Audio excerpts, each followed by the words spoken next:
Welcome to my inn, the Carriage Rest Inn, a place where the bard has tales that spin.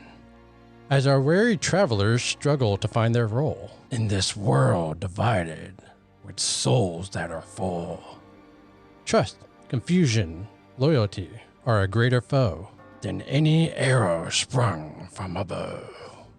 Who is dark, who is light, a constant battle over who is right. Listen as we begin here at the Carriage Rest Inn.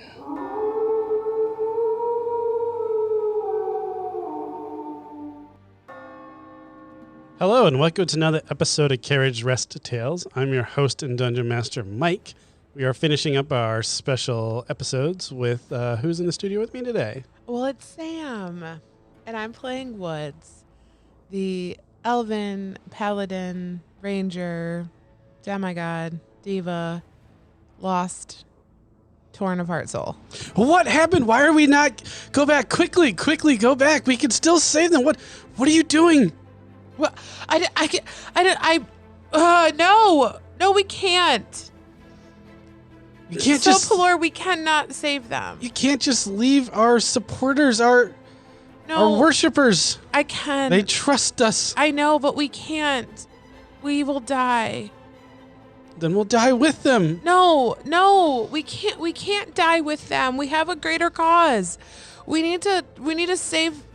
We need to end the spell, and we need to save the world, and we need you and Lucha to reunite again. We can't. This hurts me so much. We're gonna save who are we saving the spell for if all of our followers are gone? No, there's more. There's more out there. They're your family, though. How did you? Don't remind me. I know that is my family. I was born there. I know. You don't need to remind me. I know what I did. But we can't.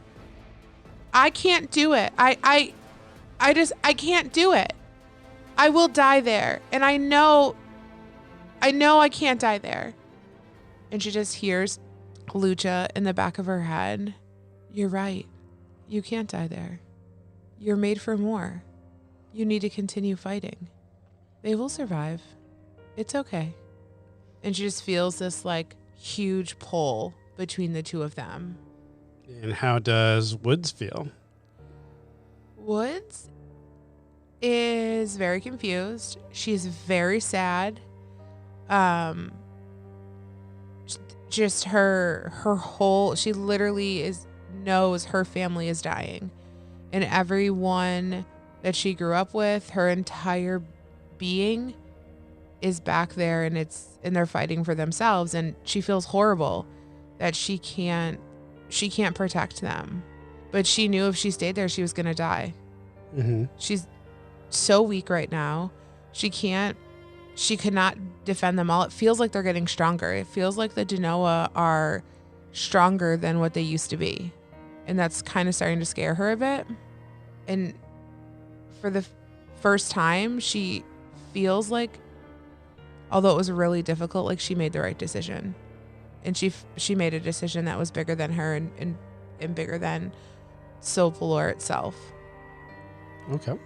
She's starting to feel like she's acting, I don't want to say more independently, but she's starting to become, in a way, maybe her own god. Just something different.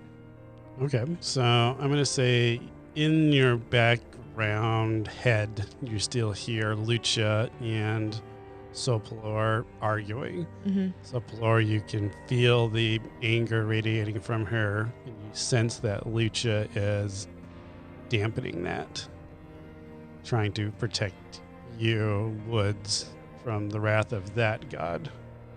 Yeah, I feel like I've landed here in this temple, and I'm going a bit crazy, kind of walking around and holding my head and kind of holding my hair, because I can hear them, kind of going back and forth in my head, and I'm trying to answer them but defend myself, but also kind of shake them a bit, and I'm just pacing, and there's a lot of energy building up inside of me.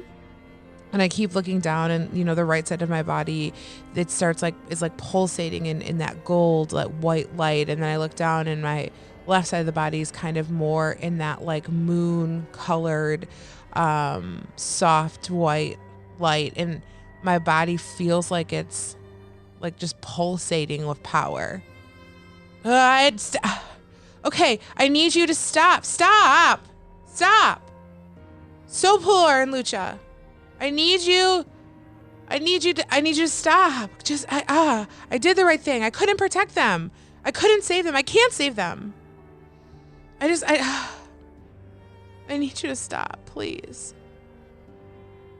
Please stop. And she's like gonna get on her knees and like kind of just almost like in like that child's play yoga pose and put her head on the floor. Please just stop. I can't save them. I'm going to say you start crying and feeling the loss of your family. Knowing that they were praying for you and you left them. And I like just keep kind of whispering to myself like I couldn't. I'm so sorry. I'm so sorry. Say about 10 minutes goes by, and then you feel, you hear, you sense a whooshing and ripping sound as you can feel the spell deteriorate. Looking up from the Temple of Saline, you see the dark forest. You see some of it bright and patchy, like the Ivana side. You see others dark and burnt and eroding, like the Dorma side. I'm going to stand up slowly and kind of walk towards what I see. It's every direction. It's all around. Oh, we did it?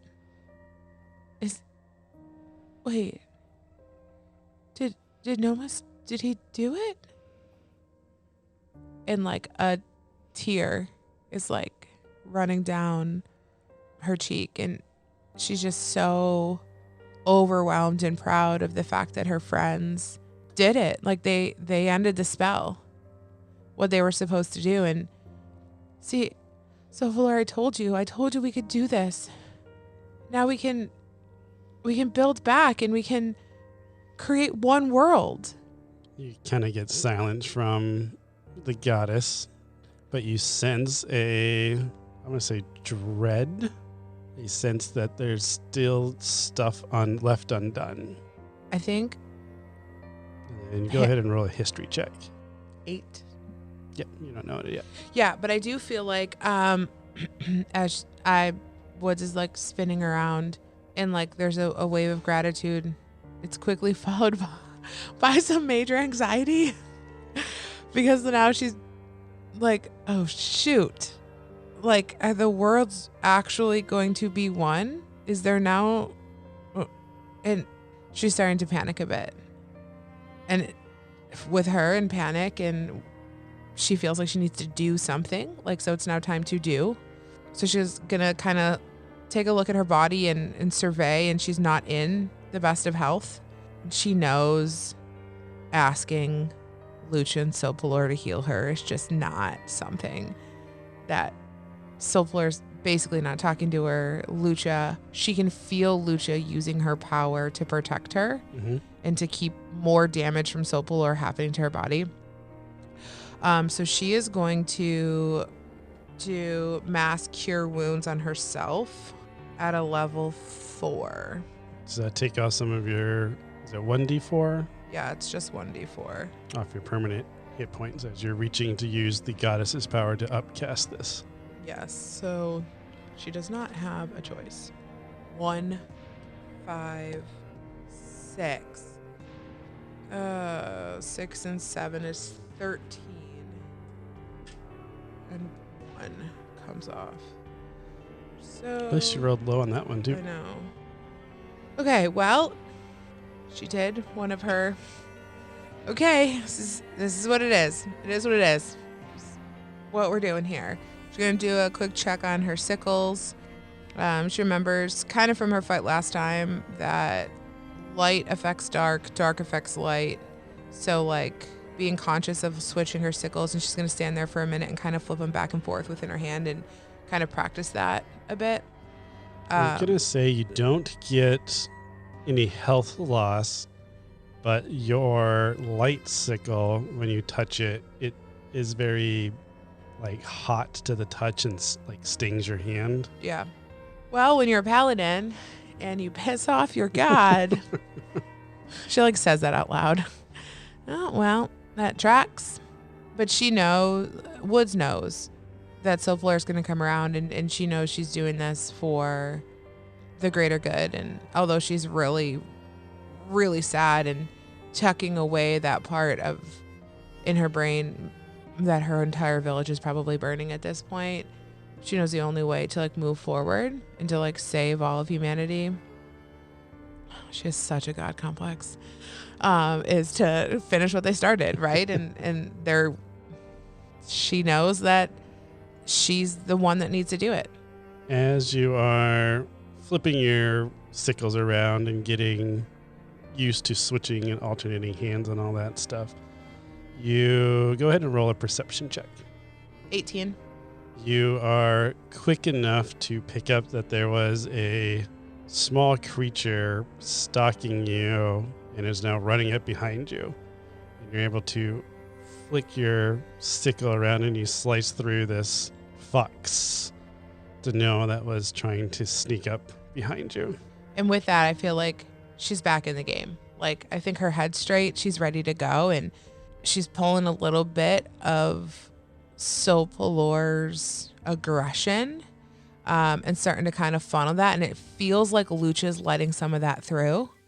So she's getting pissed, and she's ready to move. So she feels like she's kind of collected herself. She remembers that they talked about meeting back at the Elven Cave. So that's where she wants to go.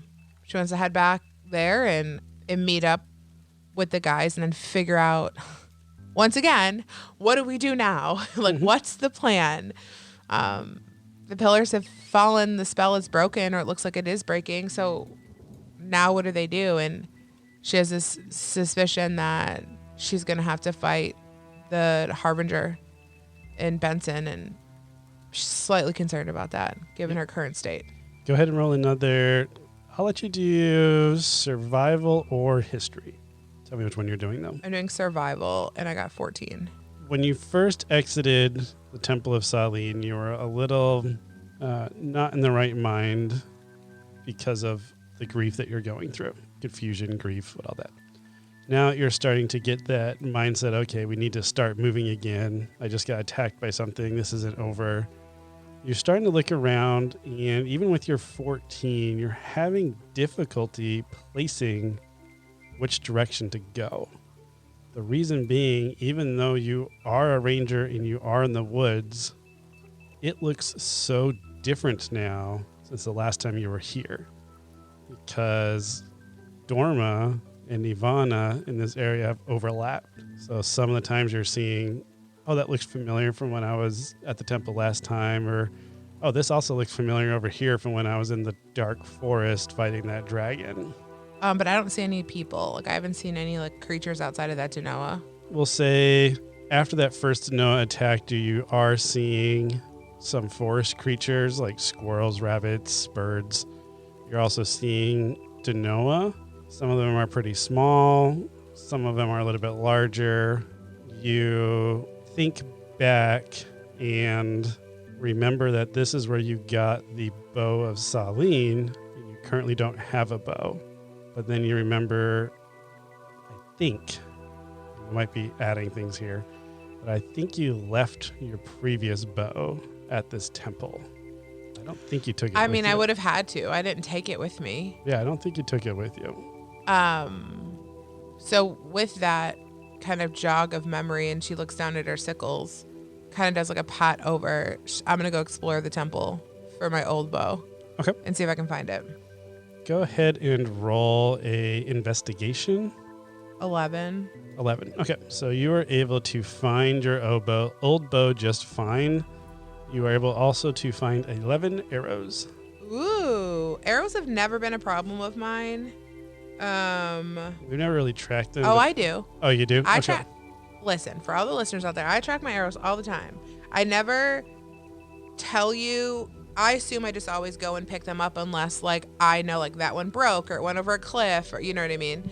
And then I have a pack of, and I can hold 40 in a quiver, right? It's 20 or 40. I don't remember. I think it's 40. My quiver holds 40. It's a quiver of extra holding. Oh, is it? Because for 4 campaigns, that's what I've been doing. All right, so we'll just... I'm assuming I didn't pick up any of my arrows the last time I lost my bow. So I'm going to say at this point, you just have 11 arrows. I just have 11. And I still... And we can edit this out if we need to. Do I still have my bag of holding? You should. Yeah, I had 40 extra arrows in there. But that's okay. I can be with 11.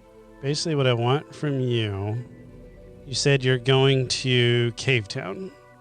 Yes. I want to say it's going to take like a day to get there. One, I think it was a half-day walk anyways. Can I take a short rest?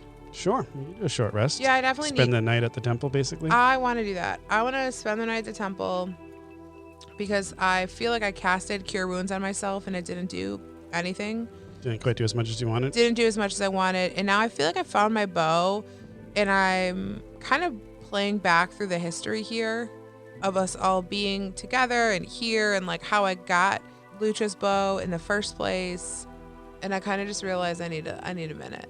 So can I set up kind of a bit of a perimeter situation? I'm not going to sleep because I don't want Dano attacking me in my sleep. So I really am just going to kind of like, maybe in the temple, there's maybe like a cutout kind of loft of a second floor that I can kind of climb up where I can kind of see stuff coming from most directions, like a high point. And I want to kind of post up and take a short rest. Yeah, I think you can find a loft to climb up into. And the temple's I was always in pretty bad shape. It's even a little bit worse shape now since the merger happened, since the Danoa half of the temple was just absolute ruins. Ivana half was kind of ruins, so now it's kind of a mix of those two. So you can use some hit dice for the evening. Yeah, I'm just trying to remember how many hit dice do I have? Equal to your level? It's based on your class. You are paladin, and I'm a paladin and a ranger. paladins are D10. Yeah. I think rangers are D10 too. I know it's a D10. I just don't know how many I'm supposed to have. You should have what character level are you? 12. I'm a 6 and a 6. So you'd have 12 hit dice total. Okay, well, I'm going to use all that I need to get me back. I don't think you guys have used... I've used 3. You've used 3, okay. I've used so I know 3. you used some in the Harbinger's residence. I'm regretting using that spell now, but it is what it is. I think it's consistent with what Woods would be feeling. Yep. 10. You get your Constitution modifier each time too. Yeah, which is 0. Oh, that makes that easy. 10. Of course. All right, well. Oh, we are going to save 1 hit dice. For an emergency. For emergency uses, I have 1. I left me with 1 hit point. All right, I got 51 total. Golly, it used to be like 60 something. Well, I'm trying to house a full goddess in you, so it's going to be slowly eating at you. It's okay. All right. Can I do some praying during my short rest? Is that allowed? Yeah. Okay. Basically, the idea of a short rest is it gives you time to sit down and actually pack your wounds. That's what the hit dice are. And, eat, relax your muscles. So it's not like you have to be sleeping.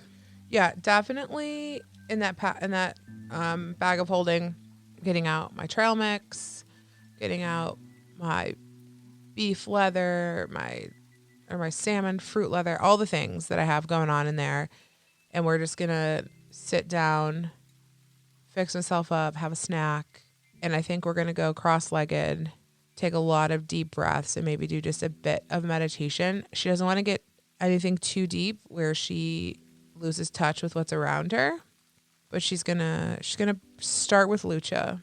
Okay. Lucha, I need you to give me strength. I need you to empower me with the glow of the moon and strengthen me and be by my side. I need you to help me convince Sopalor that we can be one, the three of us together. And she's just constantly thinking, and she's picturing the harbinger of creation in her head and kind of meditating on him and meditating on Benson and kind of going over flight patterns and when she fought Benson during sparring and trying to concentrate on like weak points. So like meditating on the fact that she knows she's going to have to fight him and like kind of showing that to Lucha in her brain, right? Like, so sharing her memories of Benson and what she knows of the harbinger of creation. And she can start to feel Lucha's like anger towards the harbinger of creation. And she's hoping that like Sopalor will also pick up on this and like remind Sopalor, like, we have a common enemy. Like, this is the person we need. This is the thing we need to take down. And so she's just going to like continue the mantra of like, I am the maiden of the moon. Give me your powers. Help me defeat him. Help us come together. And then she's going to pivot a bit. Sopalor, I know you can feel me. I know you can see this. Help Lucha and I defend our world and destroy the harbinger of creation. We need you. We need your light. We need your power. Help us avenge you and help us save this world and these people. And she's just going to kind of sit there for probably another half an hour or so and continuously talking to both Lucha and Sopalor and just kind of opening her mind and sharing what she knows of the harbinger of creation and Benson with the two of them, hoping that later down the road, if she's faced with these two and she has to fight, that maybe this will give her a little extra of an edge. Go ahead and roll a religion check with advantage. Just tell me what the number is. 10. 10. Okay. Get notes. Need a new D20. I'm not loving that guy. Hey guys, it's Sam. We are almost done wrapping up season 4 and the entire storyline. We are so excited and thankful that you guys have been on this journey with us. We want to do a bit of a mailbag. If you have questions about the storyline, the world, the podcast, us as players, we would love to answer those for you as a little season finale. Regardless of where you are in the story, if you're starting with season 1 or if you're right with us at season 4, go ahead and send in your questions either on Instagram at Carriage Rest Tales D&D or shoot us an email at podcast@carriageresttales.com. As always, give us a 5-star review if you haven't done that yet on your favorite podcast platform. Share our podcast with a friend. We are so grateful for all of you as listeners. We cannot thank you enough. We are so excited that you've been on this journey with us, and we can't wait to wrap this story up. I hope you guys enjoy it.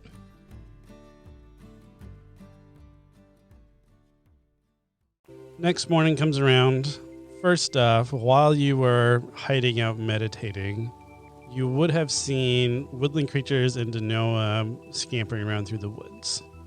What did Woods observe during this? Obviously nothing you had to fight. I don't want to make you lose a short rest, but I'm curious what the scene looks like to you, the player. Yeah, I have some questions. Okay, sounds good. Are they getting along? Are the like small Danoa and the small woodland creatures, are they fighting each other? I believe they would probably fight each other. Okay. Hang on, I'm thinking. I know what you want. You're good. I know what you want from me. You want a little lore? I do. This is like the random encounter roller, but yeah. We already know the result is going to be not amazing, partially engaged at dawn or at midnight, in this case, at dusk. So Woods kind of starts to come back to reality, and she's feeling peace, right? She's feeling that her and maybe Lucha and Sopalor are starting to be on the same side, and she's got a bit of confidence every time she comes out of a meditation and she prays to her gods. Like she feel like she's almost like a paladin spark, right? Like she feels so good, a bit of a high. And she's like, yeah. And she, so she opens her eyes and then she just looks down. And all of a sudden, it's just this most beautiful, peaceful scene. It's dusk. There's lightning bugs that are kind of flickering through the forest. And, there's this beautiful white-tailed deer that's kind of just majestically in this field. And she takes this like deep breath and she's like, okay, this is working. Look at the spell. This is good. And out of absolutely nowhere, this massive snake-like Denoa just comes slithering behind the deer and just right into its neck and just takes this deer down. And Woods goes, and then everything comes flooding back into her brain. Like, what did we do? And then now she's thinking of Cave Town and Black Bay Harbor and Amberton. And oh my Lucha, are these Denoa just everywhere attacking? And the amount of panic that is sitting within her body, it's not okay. And she's going to get up and gather things and kind of just jump down and bow out, just ready to kind of stalk her way back through. Okay. It's going to take Woods the full day because you need to go at half speed, stalking through, avoiding creatures. I'm going to say that through that time, you do use up. Go ahead and roll a d10. 2. Okay. You use 2 of your arrows to ward off some smaller Denoa. Okay. That you didn't quite notice. You're keeping your eye out for the big game and maybe climbing up trees, letting these wolves pass. You're trying to avoid both woodland creatures and Denoa creatures. Mm-hmm. So it takes you a little bit of time to get to Cave Town. I do need you to roll a d8 for me. 6. 6. So about 6 hours into your journey of watching these, because you're a ranger and you're in the woods, I think you'd put together that all of the Denoa you are seeing are traveling south. So every time you're passing one and you're hiding out and waiting for something, it takes you about 6 hours to put together that they all seem to be traveling south. Okay. I'm going to pivot and go south. It feels in my brain, it's Black Bay Harbor south of the original temple. Black Bay Harbor would be south of the original temple, and Cave Town would be west. So Cave Town is west, Mm-hmm. but Black Bay Harbor, I thought the Elven Cave was right outside of Black Bay Harbor. It's not. It's on a boat. So it was a couple-day boat ride from Black Bay Harbor to Stringham. Oh, yeah, and then that's Cave right. Town is just north of Stringham. Stringham, yeah. And you know that you're supposed to be meeting your allies at Cave Town. Yeah, so now everything... Ugh. She's contemplative. She's standing in the middle of the woods. There's this huge pole that's telling her to go south to Black Bay Harbor. But the plan was to go to Cave Town. She's going to go to Cave Town.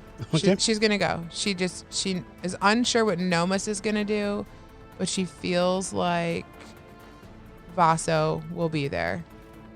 He's generally a rule follower. However, if he can remember, and if he heard it, that's a completely different thing. But she's going to go to Cave Town first. You pick your way through the rest of the forest. You start hearing the waves crashing, so you know you're getting close to the ocean. You land on the beach. Same thing. It looks familiar to you, but then also oddly not familiar. That overlapping world is really messing with your internal ranger senses. But you pick up that Cave Town is to the north. So you start walking along the beach, and you see the entrance to Cave Town, where there would normally be some guards on duty. But you don't see any guards from when you're walking up. She is... When is the last time I looked in a mirror? I'm not sure. Do you have a mirror on you? No.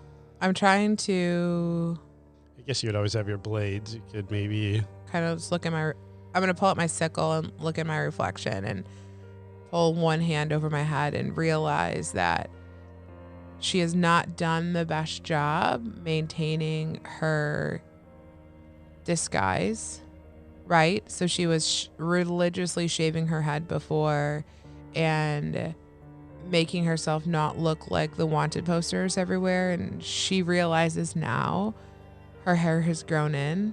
And the elven part of her makes her hair grow very quickly. That's why elves generally have very long hair. Little made up fact. No, it's fine. And adding lore, I love it.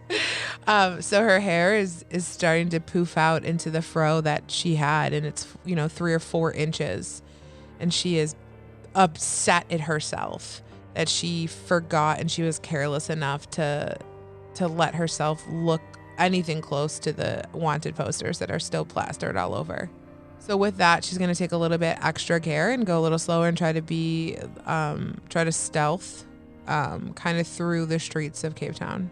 Okay, well, you're starting to get to Cave Town. So Cave Town had a little beach entrance that you had to walk down a cave at. So is that where you're trying to walk down? Yeah. Okay. Go ahead and roll your stealth check. 22. 22. You make it to the entrance and you see the position where they have 2 benches set up where the guards would typically be sitting, and they are empty. You start crawling your way through the cave towards Cave Town, and you get, let's say, maybe 100 feet out of the city, and you start to hear low murmuring, and it kind of has a rhythm to it.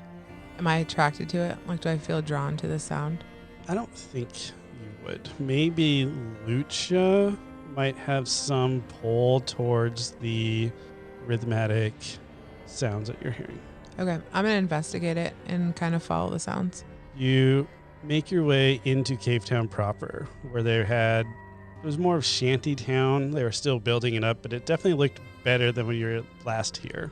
And you work your way to the center, and you see that there are a handful of the Cave Town elves. Maybe you see 40 of them. And they are all chanting in a prayer and bowing towards a central stockpile of a bunch of Denoa shards. Huh. Maybe let's correct it. Let's say there's 20 elves left. I'm going to approach from behind. Do I recognize any of the elves? You would recognize majority of the elves. I don't know who the names would be, but... That's fine. I'm going to walk up to, let's say, one closest to me, Ireland. Mm-hmm. So I walk up to Ireland, and tall, skinny fella, and I reach up and put my hand on his shoulder, kind of slowly behind him. He will startle and turn to face you, and then immediately recognize your posture. He might have a slightly longer recognition because your hair's grown out. Sure. But then he's going to immediately break down crying, grabbing your arm. Okay. What's going on? What's happening? Why are they dying? Why are they leaving us? I cup him in his hands or grab him. Who's leaving? And he's just absolutely sobbing, snot crying, having trouble getting words, starting to hyperventilate. And then behind him, you see that they're all praying to a large collection of dark shards. And you start looking around and you see that Cave Town is empty, except for these 20 elves. Are these the elves? So the elves had to always go back to Denoa because they were people of Denoa. Mm-hmm. They were Dorma citizens. I'm sorry. The elves had to always go back to Dorma because they were people of Dorma.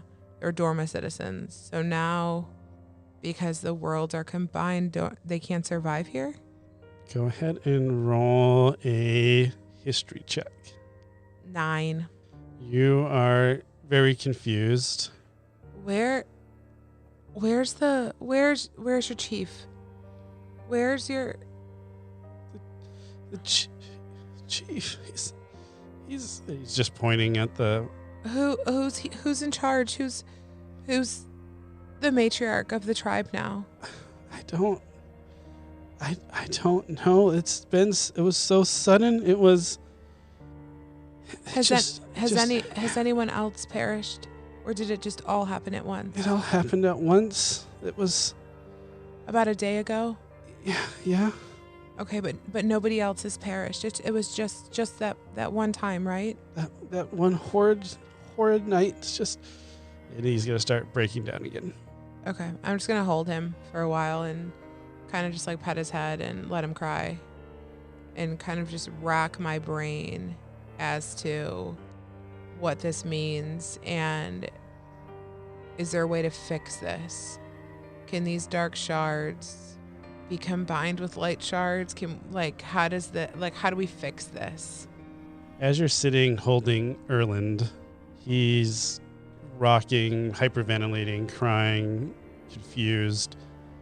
The rest of the citizens you see are slumped over, depressed. Some are losing it just as much as Erland is.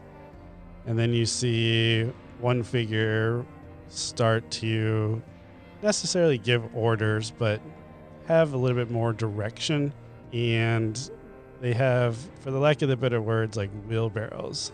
They are instructing people to put the Denoa shards into to carry outside of the cave.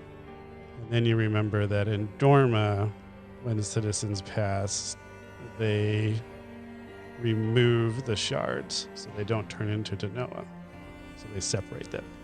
And that's what's happening here. Yeah. You can tell that they have paid their respects, and now they need to protect the rest of the community. I'm going to help.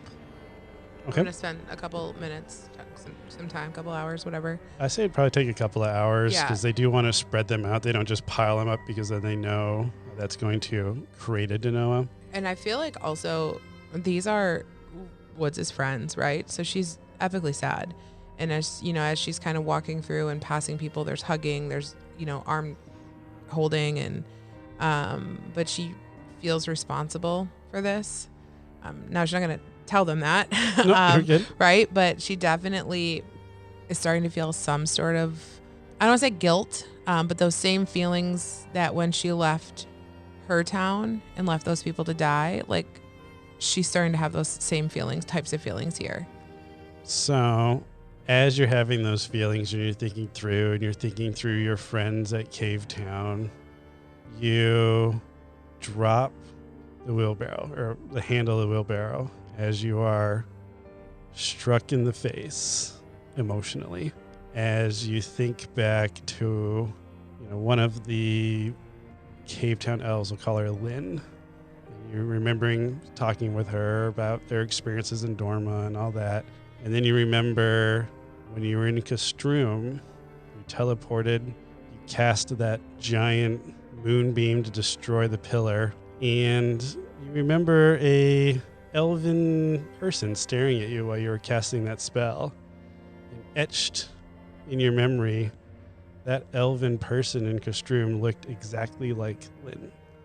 And then you think back, what pillar did you fall? Was I not in Castron? You were. What's the population of Castrum? You would have remembered from just your history of the world that Castrum is the capital of the elves. Okay. The Ivana capital of the elves that you fell. Okay. And every time you've fallen a pillar, there's immediately been a swarm of Denoa. Woods? Hang on. I can feel Brandon screaming because he's already put it together. Oh, damn. I just know it. We'll have to leave that in here. Woods is so confused. I need help. I feel like you want me to remember something I don't remember. Yep. World history time. That Woods would definitely know. Okay. I'm going to take some notes. You're fine.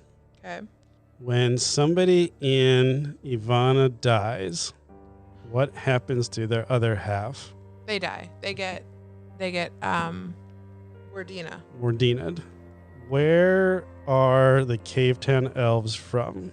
They're from the other place. From Dorma. Dorma. Why can't I think of Dorma? So they would be the other side, the other half. So Cavetown, Dorma, and Castrun are linked. Yes. Castrun was the elven capital. Woods had the bow of... Oh, fuck! So I killed all my friends. That is so horrible. So now do we need to back up again? Okay, so in this has nothing to do with where she's from. These are different elves. These are different elves, yep. Okay, so she went to Castrun and she fell the pillar. And when she fell the pillar in Castrun, a bunch of people died. Yes. Why? It was because of the explosion or just because? So throughout the story, we've been speculating or hinting at that Denoa tend to congregate at the capitals. On Dorma, they're called the ruins. So basically, Denoa are attracted to those points where there's lots of people on the other side.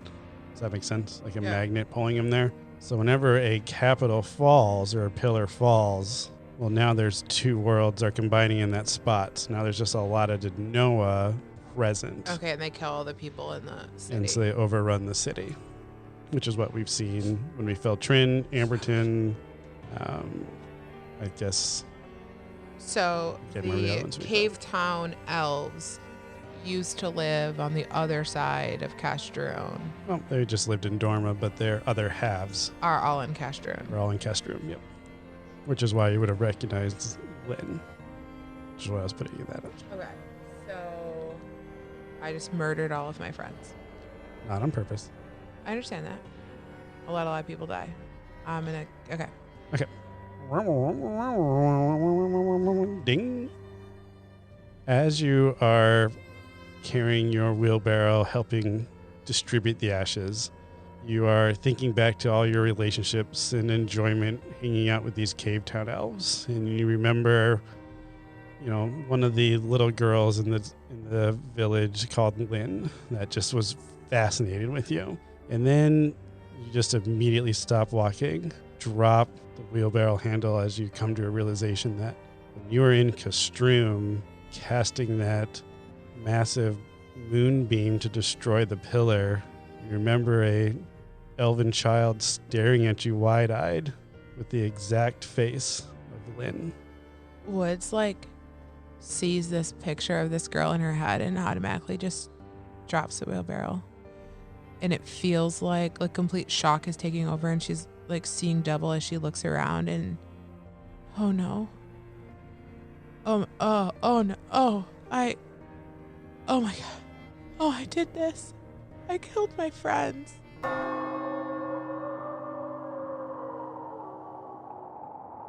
As this story pulls on your soul, in the end, we hope it is full.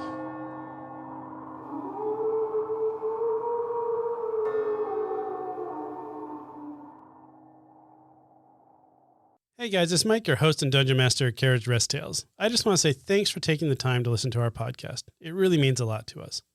If you are enjoying the content and you haven't already, please give us a 5-star review. It's really going to help us grow our listenership and be able to reach more people. I also want to give a special thanks to Tabletop Audio for providing the background music for today's episode.